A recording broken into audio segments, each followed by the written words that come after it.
welcome to the channel. I am Jake. Thanks for tuning in here today. In this video we're going to take a look at chestnut oak. Scientific name Quercus montana or Quercus prinus in the family Fagaceae, the beech family.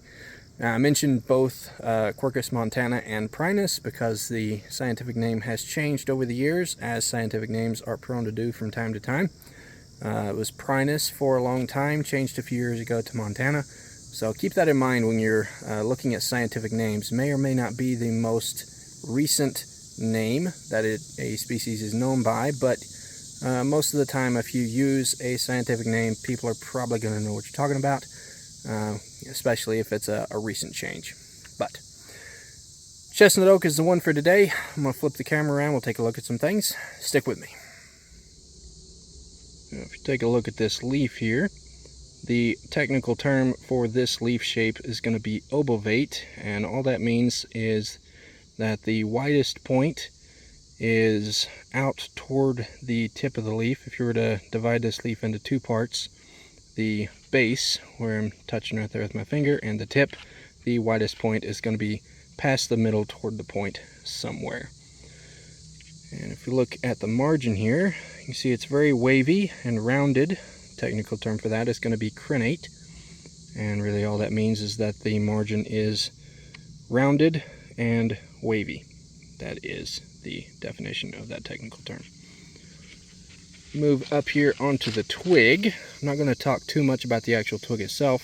This is really one of the big things I want to look at for the purposes of this video, and I'm going to switch this real quick. There we go. One of the big identifying characteristics for oaks is clustered buds at the end of the twig. Now obviously leaves are going to come out all along the twig, as you can see here, but a big thing for oaks, and is not very common for a lot of other species, is that there will be a cluster of buds at the end of the twig, and a lot of leaves are going to come out at that end point there. At least two.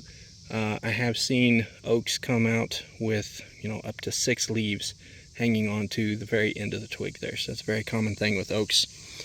And big thing to look for with chestnut oak is going to be that clustered bud arrangement, and then this very can be quite large leaf with a wavy margin, widest point out toward the end of the leaf there. And here we have the bark on a mature chestnut oak here. And the big thing to look for on chestnut oak bark is going to be very, very deep furrows. You can see a furrow here and very high ridges. And if I can figure out how to do this, do it about like that right there. That furrow is about that deep, all the way from the tip of my finger to that first knuckle. So very, very deep furrows, very high ridges. Not always super broad ridges. A lot of times they'll kind of come to a little bit of a point, but that makes it very, very easy to pick out those high ridges and deep furrows, especially from a distance. Another thing to look for is in the base, the bottom of those furrows. If you notice this line here, it's somewhat of an orange color. I'll come in a bit closer here. You can see that kind of rusty orange color in there. Big identifying characteristic paired with the high ridges and deep furrows. With this being an oak, it does of course produce acorns, and acorns are a good help in identifying a particular species of oak. So this is a chestnut oak acorn, and you can see the nut there. This one is a little bit small. A lot of times they will be quite a bit bigger than this one, but this is the only old one I was able to find here on the ground. So it does show that coloration of an old chestnut oak acorn, very rich brown color. Very, very thin cap, and the scales on the cap, if you notice, they kind of lay down like shingles.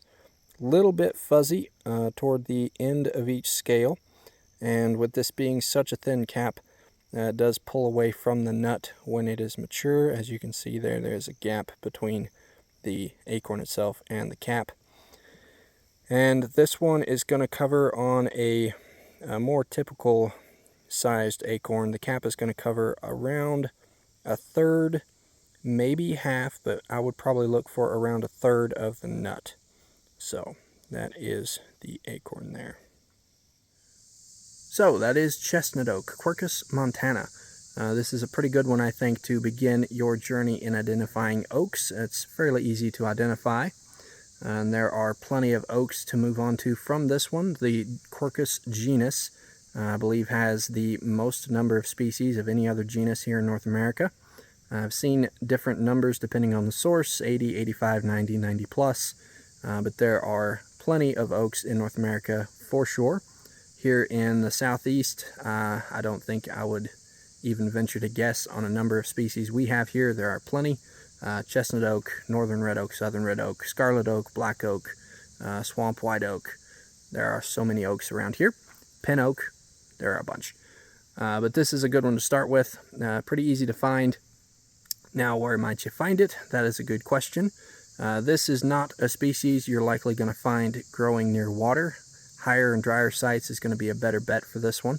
Up on ridge tops is a really good place to look, especially on the southern side of a ridge top. If you're working on a slope, the southern exposure is going to be drier than the northern exposure, so that's going to be a good place to look. That is the kind of site that chestnut oak prefers, dry and pretty warm.